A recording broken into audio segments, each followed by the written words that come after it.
ekene m n'oyi ana m asị gị ka ọ gaziere gị ebe ọ bụla isi wee na-ege m ntị n'ụbọchị nke taata. Biko though video nchi play now, I'm not happy about it, but I just have to do it, you understand, because ọ ga-abụrụ m ihe alụ that now for this kind of thing and I don't want to talk about it, you know. So this video now play now though emeche nge play the few video iphone play now ogbasa one man of God ejide with one woman ka ha no na-eme, you understand what I mean to say.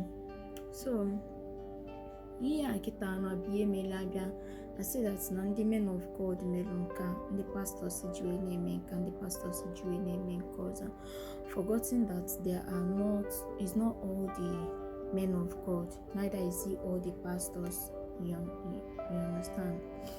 Now abia ebe na-enwe dịka 100 men of God in the world, just know that few are real men of God while majority are not. When they put in this generation I know the name now, but once I have for that now, this everyone and anything no possible just to have money. Do you understand? They are just after money. I do after repercussion of what they are doing, whether more name mother affect or not them mother affects. Now this is a married woman and you still have a husband you know, some women but that one I will talk about it later. This is man of God. Call yourself man of God. You have people that is under you in the church, and this woman now is married, and the iwekwete kekwensi use gị wee were gị na-eme ihe na-ekwesị ike eme. I don't even know how you people feel doing this kind of thing, especially married people. I don't know how you feel doing this kind of thing. You left your husband at home. Where say I got church. If care is not taken, no, we can say you just throw one kind excuse here. Then you go wagi for your pastor.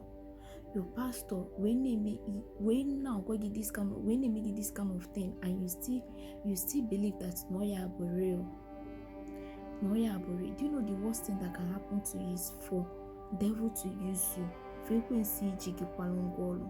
That is the worst thing that can happen to anybody. If someone look at she from nowhere, but that appears but that enough fear real life that near and devil know. It must surely penetrate in somebody where you lawyer where we are now. It's just like now. Chukuna iji mmadụ wee zee ekpere mmadụ. It do happen. It's a real thing. I'm desperate in need of help. I'll be praying God to answer my prayer, praying to God to answer my prayer. Then although that's now another person, she from my fellow human being, she from nowhere, they provide those things needed. You know that God have answered my prayer through that person. So it's just like that when it comes to devil. If devil want to walk, we will lawyer and that is, don't give devil room. Don't give them room to use you, because at the end of the day, get clear again in your eye, you will be like, wow. So these are the reasons we are all men of God. No, we have fake pastors all over the world. We have fake DBS all over the world. We have fake so you have to be very careful. Open your eyes, shine your eyes. Then for married women that they will leave their husband and start sleeping outside, I pity you people, because you don't know what you are doing. You don't know what you are doing to yourself.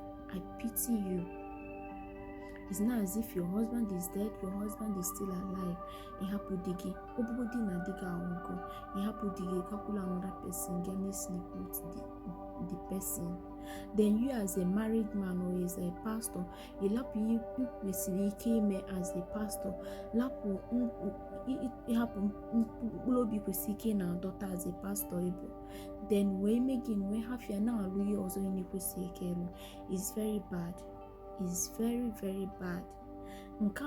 Yes, this one but more like the church and Magafeda church every time Nagafia every time Naga market, and you will see people full there. You know Jew inside the Jew.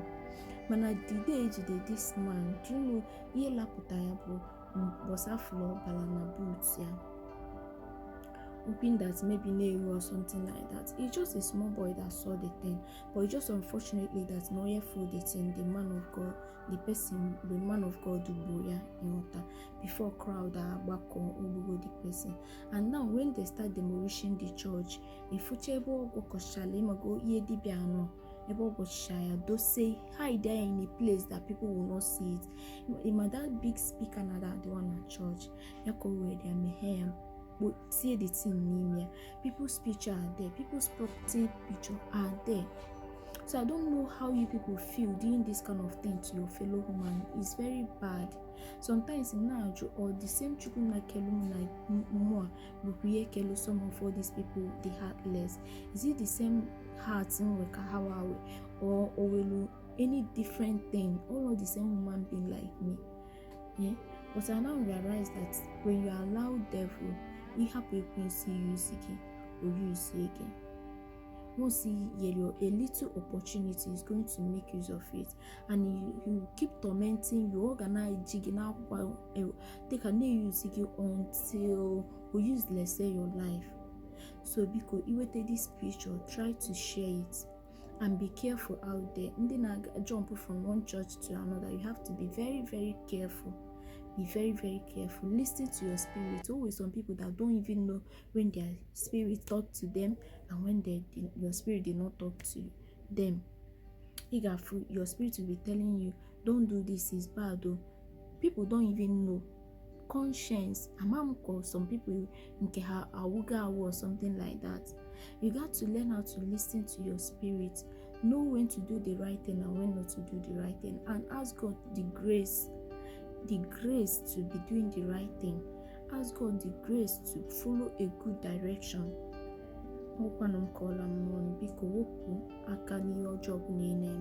Try share this video, comment, like, making on your notification. Don't forget to subscribe. Thank you so much and God bless you. Happy Christmas in advance.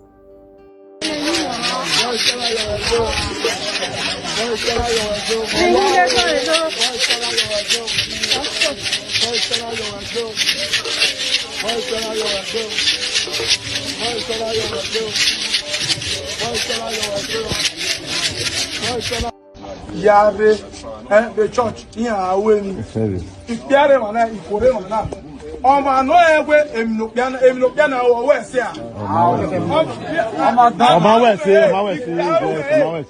ike ya gwa ina aga ugwe egwe ala ke a ọpia ore ma ọkwa na ogwe ọ ga agwunye onye mo oye bi ma una agwu oyo ugwe dori ya ma ni ogwa wa udori ya ogwa wa okwu oni oga eyin ori oga agbene lana ne so I said this where emele na ta he beno ye na ugwe do ya hotel do na ugwe ri e wa ugwe gbiku ye go so tell you tell do na umwe ade ugwe the church the a choir in ugwe church you dey sleep with your choir you dey sleep with your choir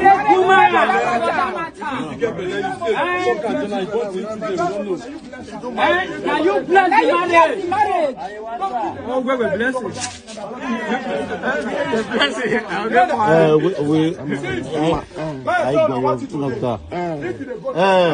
My brother, the better one brother. If why you talk to you waga we tradition ga zogo is na ye ero wa